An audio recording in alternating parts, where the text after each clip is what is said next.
हर हर महादेव। जैसे कि आपको पता ही है, सावन का पावन महीना चल रहा है और सावन के सोमवार के दिन भगवान शिव शंकर को प्रसन्न करने का बहुत ही उत्तम अवसर है। आज की वीडियो में हम जानेंगे कि सावन के सोमवार की पूजा विधि के बारे में, सावन सोमवार पूजा कैसे करें और सावन के सोमवार की पूजा के लिए हमें क्या क्या सामग्री चाहिए। तो चलिए वीडियो शुरू करते हैं। तो देखिए, सावन के सोमवार के दिन हम सुबह सुबह नहा धो के चौकी लगा लेंगे। चौकी पे हम सफेद रंग का आसन बिछा देंगे, क्योंकि सफेद रंग भगवान शिव शंकर का बहुत ही अधिक प्रिय है। आप चाहे तो ये पूजा अपने घर के मंदिर में भी कर सकते हैं। अब हम कोई भी शुद्ध पात्र ले लेंगे। तो यहाँ पर मैंने थाली ले ली है। जो भी आप पूजा के लिए बर्तन ले वो अच्छे से साफ होना चाहिए। थाली में सबसे पहले बेलपत्र रखेंगे और बेलपत्र के ऊपर हम शिवलिंग को विराजमान करेंगे। सावन के महीने में शिवलिंग के पूजन का विशेष महत्व है। जब भी शिवलिंग को विराजमान करे तो जलहरी उत्तर दिशा की तरफ होनी चाहिए और पीछे की तरफ से हमें जल चढ़ाना है। मंदिर में भी शिवलिंग की जलहरी उत्तर दिशा की तरफ होती है। अगर आपके पास शिवलिंग नहीं है तो आप मिट्टी से भी शिवलिंग बनाकर पूजा कर सकते हैं। अब हम हाथ जोड़कर भगवान शिव शंकर के सामने संकल्प करेंगे, हे भगवान, आज से मैं आपकी पूजा कर रही हूँ। मेरी पूजा में अगर कोई गलती हो जाए तो उसे क्षमा करना और मेरी मनोकामनाओं को पूर्ण करना। पूजा का संकल्प करने के बाद फिर हम देसी घी का दीपक जला लेंगे। आप चाहे तो तिल के तेल का भी दीपक जला सकते हैं। उसके बाद हमें शिवलिंग का अभिषेक करना है। तो शिवलिंग के अभिषेक के लिए हम जल चढ़ा देंगे। जल में आप गंगा जल जरूर डालें। फिर हमें कच्चा दूध चढ़ाना है। दूध हमें एक ही धार में चढ़ाना है। आप चाहे तो पंचामृत भी चढ़ा सकते हैं। तो यहाँ पे हमने दूध चढ़ा दिया है। उसके बाद फिर से हम जल चढ़ाएंगे। भगवान शिव शंकर का 3 बार अभिषेक किया जाता है। पहले जल से, फिर दूध से, फिर जल से।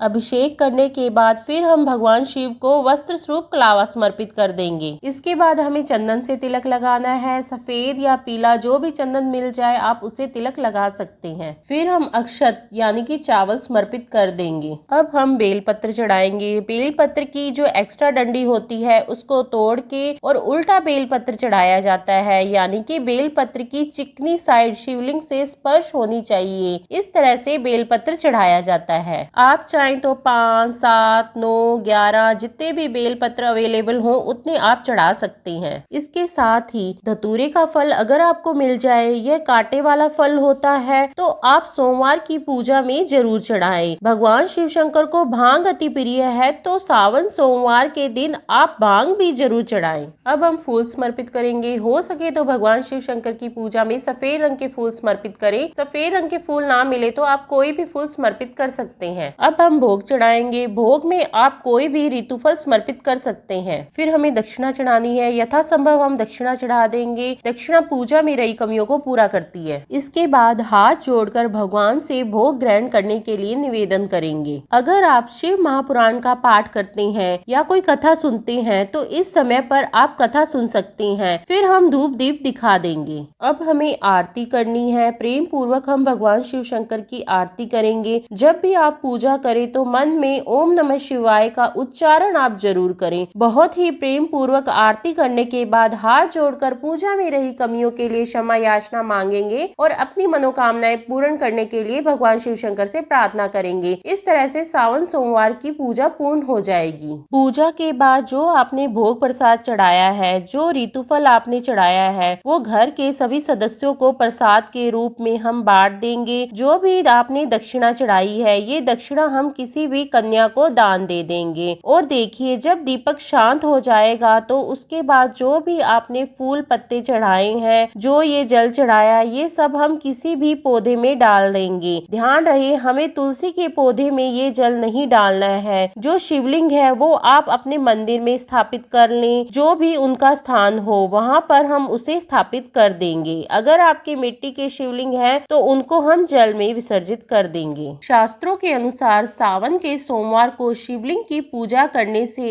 1000 शिवलिंग पूजा के समान पुण्य फल प्राप्त होता है। तो इस सावन में आप भी सोमवार के दिन शिवलिंग का पूजन जरूर करें। सावन सोमवार पूजा विधि आपको कैसी लगी आप मुझे कमेंट करके जरूर बताना।